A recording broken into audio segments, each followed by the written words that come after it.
une longue sauterelle verte prépare soigneusement le déclic de ses cuisses. On la voit penser à son bond. Elle pétrit la poussière de ses petites griffes. Elle tourne de tous les côtés sa tête de Philippe Auguste. Elle mesure de l'antenne la profondeur de l'air. Elle accumule sa force dans ses genoux. Enfin, elle saute, ouvre ses ailes rouges et va retomber à un endroit tout à fait semblable à celui qu'elle a quitté.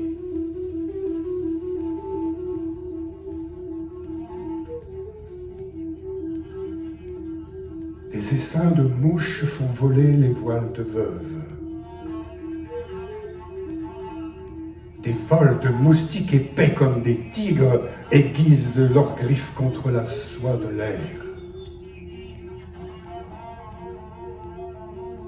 La plonge des grenouilles ajoute une dimension à la surface, à la profondeur du soir.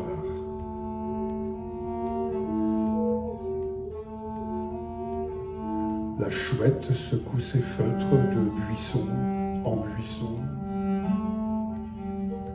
L'engoulevent bourdonne. Quelque part, un échassier craque. C'est l'heure aussi du vrai renard, plus invisible que son fantôme. Mais il aboie et ses démêlés domestiques donnent du volume à la nuit. Des rats fuient des dangers de rats, poursuivent des proies de rats, ou rêvent des rêves de rats faits de galop, tous en bande, ventre à terre. La dernière lueur du jour miroite au tranchant de la dernière hirondelle. La première étoile s'allume. Le brasier des villes et des villages éclaire l'horizon courbe de la steppe. On entend gronder le gros bras du Rhône.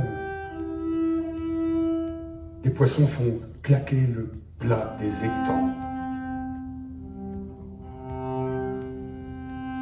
Le cri mélancolique des hérons creuse la nuit vers Aigues-Mortes.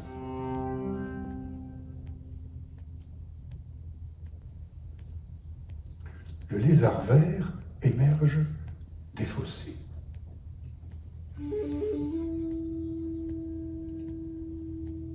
Il s'avance sur le sable de son pas de somnambule. Il court à toute vitesse ou il s'immobilise soudain, pétrifié, sans raison. C'est le guilleret ou le guillan vert. D'aucuns prétendent que sa morsure est terrible. D'autres, qu'il est le compagnon de Diane et qu'il prévient le chasseur endormi en lui passant sur le ventre à l'approche de la vipère. Il est le roi de la catalepsie. Au milieu d'une course, au milieu d'un bond, il se fige, se pétrifie dans une immobilité de marbre. Son œil seul reste vivant. Quand il se bat, il ressemble à un chat.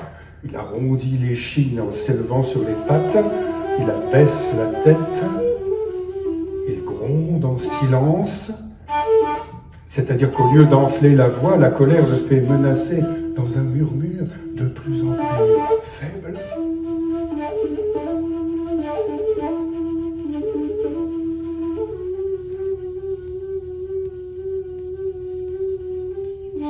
Et c'est en silence qu'il saute sur son adversaire. Il est vert, comme si la couleur verte venait à l'instant même d'être inventée pour lui.